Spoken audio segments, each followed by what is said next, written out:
What image of the First World War strikes you the hardest? Is it a picture of the horror of trench warfare, the shell holes of barbed wire, death and destruction? Or perhaps it is a photograph of comradeship, of soldiers, despite the nightmare around them, are smiling, laughing, and for a brief moment, enjoying being surrounded by comrades or friends.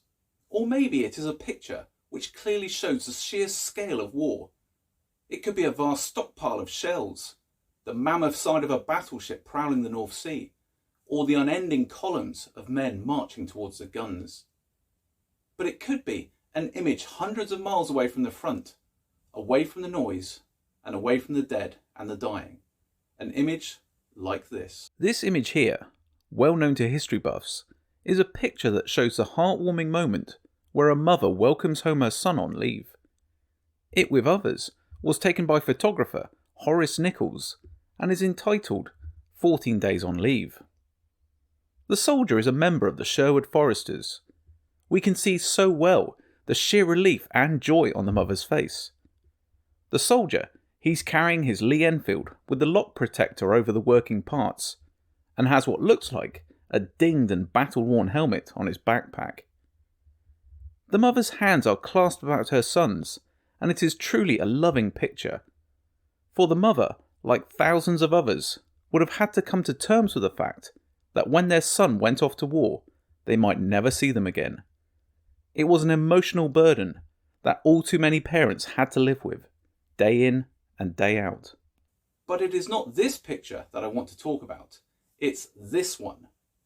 This features the same mother and son, and taken by the same photographer. It is a picture shared by so many wartime families then as well as now. A boy coming home in kit, his equipment dumped on the kitchen table, as the mother makes a drink and something to eat. But what are they thinking? And what is the conversation like? The soldier coming home. He has seen horrors and carnage that he cannot describe. Would his education be able to illustrate the scale of war, the total devastation around him, the terror of gas, the shaking of the ground during a bombardment, the sight of men blown apart, who moments ago were stood right next to him? How would he tell his loving mother that he has killed men with his rifle, or by thrusting his bayonet into an enemy body? A bayonet which now lies on his mother's innocent kitchen table. Can he tell his worried mother about the losses the army is experiencing? What about the generals? Does he have a good word to say about them? As he sees her preparing a scanty meal, would his mind be drifting off to the trenches, where he opened the unending tins of corned beef and McConaughey's plum and apple jam? Whilst his mother busies herself for her son, is he going to talk about the last winter, where in the snow-covered frozen trenches, with trembling hands, he had to write his will, because the next day he had to go over the top? Or does he keep a stiff upper lip and tell his mother that the boys are on good form and giving Jerry a good kicking? Morale is good, food is tip-top, and Jerry is on the run. Or perhaps he can't even do that. His eyes are elsewhere, drifting off to Flanders, to mud, to where death himself is still waiting for him. And what of the resolute mother? She knew when she waved her son off that this day may never come. Unlike today, the average British town or village during the First World War was based on community. People didn't travel as much, and mass communication was not possible. So people knew, talked, and spent real time with neighbours and their local community.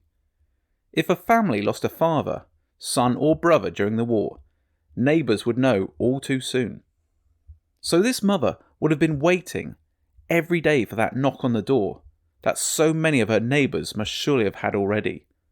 A knock on the door, an army messenger hands over a letter and mumbles an apology. The panicked fingers, the shortness of breath, and there it is, the official, to-the-point statement from the War Office. Dear Sir or Madam, we regret to inform you.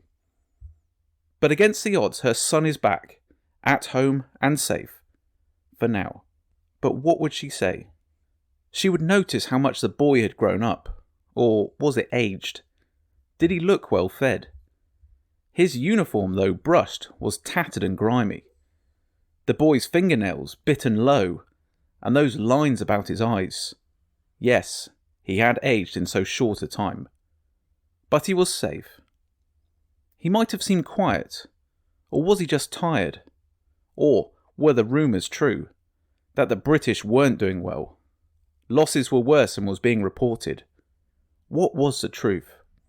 She couldn't ask, could she? Her boy was on leave. He wanted to rest and leave the war behind for a few days. But what of home? She herself didn't want to worry her son. She herself was not eating well. There were food restrictions. Fuel to heat the house was in short supply. Her work in the shell-filling factory was exhausting, but she had to do it.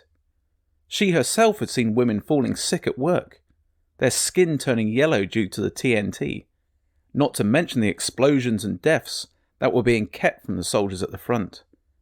They had enough to deal with, without having to worry about the loved ones at home. How could she tell him about the Zeppelin raids just along the coast, the fear that they brought to the town's population, and the helplessness of the authorities to do anything about them? She could not. So what would the talk be of? Did he have any brothers or sisters? Perhaps he had a younger brother at school, or an older sister who had volunteered as a nurse. What about the father? Was he still alive? Was he in the forces or in a reserved occupation? Would he be glad to see his son home once more? You would like to think so, but perhaps not. From these two seemingly simple photographs of a happy wartime reunion comes hundreds of unanswerable questions. I would love to know, firstly, what you think about these images, and secondly, what you think mother and son would be talking about. Sticking with the First World War, do you know the tragedy experienced by Rudyard Kipling during the conflict? For that story, click here. Thanks for watching.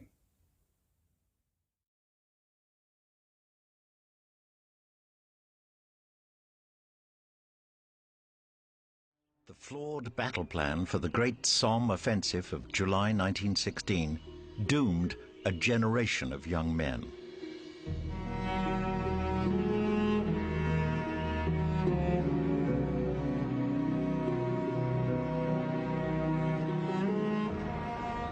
The British troops who went over the top that day faced a struggle uphill in full pack against German guns that should have been silenced by an enormous artillery barrage.